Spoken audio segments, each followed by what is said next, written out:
Hey everybody, this is Vivian and I am the author of The Silent Christian and its impact on the nation. I hope you all are having a wonderful day. It's the beginning of a new year. People are all pumped up about the newness of life that they've just gotten. And I want to talk about breaking up with things, breaking bad behaviors, getting rid of those things that have not served you well in the last year. And, breaking up can be hard to do, whether it is a behavior or with a person or with, habits. Breaking up can be hard to do. But sometimes you got to break it up, burn it up, cut it off, just be done with it. And how do you do that? First of all, you need to figure out, take an examination of that thing that you feel like hasn't served you. Look at all the negatives of it and look at the positives of it. Like if it's a bad habit, smoking cigarettes. I used to smoke cigarettes for years, okay? And it was not easy to quit, but I did eventually. But, you had to replace those habits with new habits or more. I'm not going to say a new habit because that's not a good thing to say, but you got to replace those habits or those behaviors with something different. My thing was chewing gum and eating a bunch of mints and candy, and which was not a good substitute, but I did what I had to do to get where I needed to go.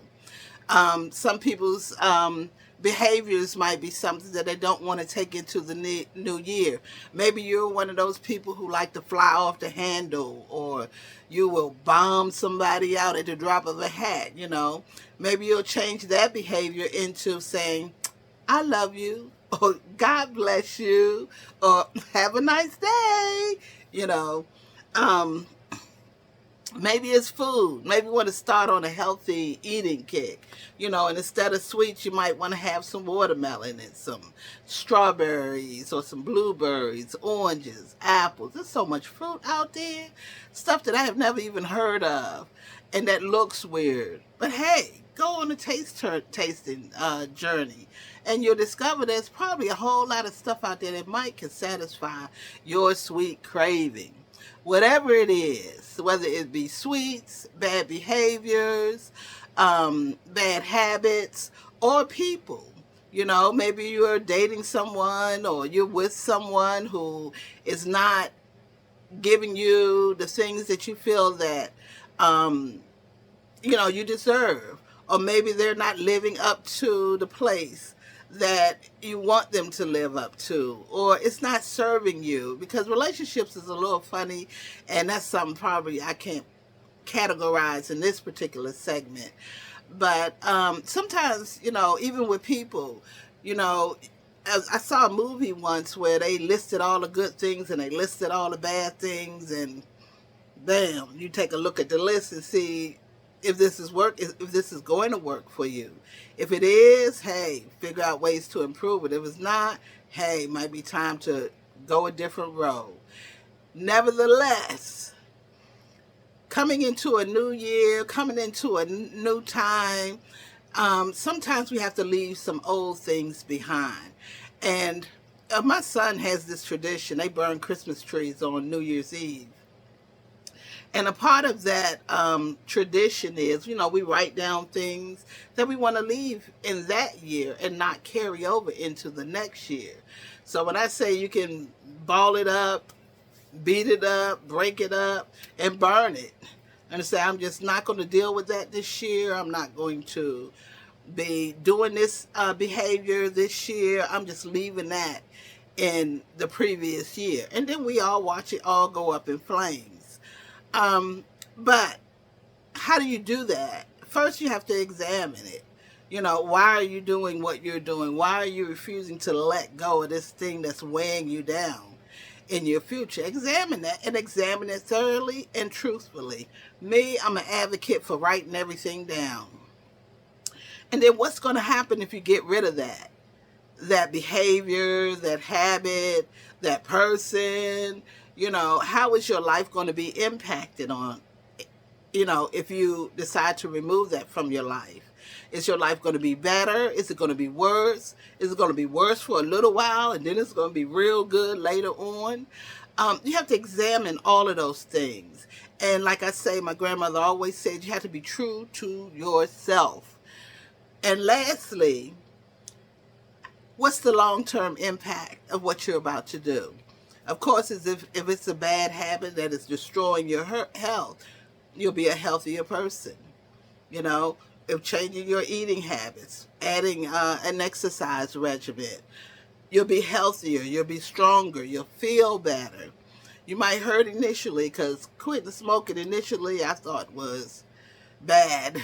The withdrawal symptoms were bad. But they didn't last forever.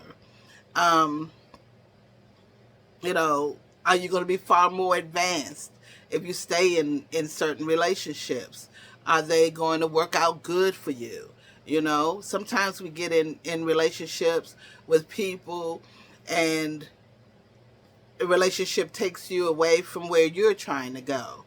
You know, the long-term impact could be a number of things, but as long as it's positive, you know, if you're going to be by yourself, because people can't live alone. I'm a person that can live alone. I want somebody, but I can live alone. I don't have a problem with living with me. I think I'm a cool person. But that's just my opinion. But, you know, find out what the long-term benefit is of you making these changes. And then make up in your mind. I'm going to start a little bit at a time, a little bit at a time. I always talk about the little bit because I'm one of those people that can't make that big high dive jump. I got to go for the little jump first, and then the next jump, and then the next jump. It just seems to be less painful. Some of you out there might could just go head on and just shoo, jump on off that board. But examine those things, and now is the best time to do this when we're entering into a new year, because you can mark this time, write it down, and then you can review it again when the next December rolls around again and see your progress of where you have progressed. That's another good thing about writing things down. You can mark your progress. So make the decision to examine those things that have not been working out for you in the last year and to do something different, to make a more positive change. Because change is not always bad. It might be uncomfortable, but it's not always bad. And most importantly, make the commitment to be a silent Christian no more. Now I'm asking y'all, please like, share, comment, you know, share this material with other people, because I'm trying to grow my channel. And that's just straight up.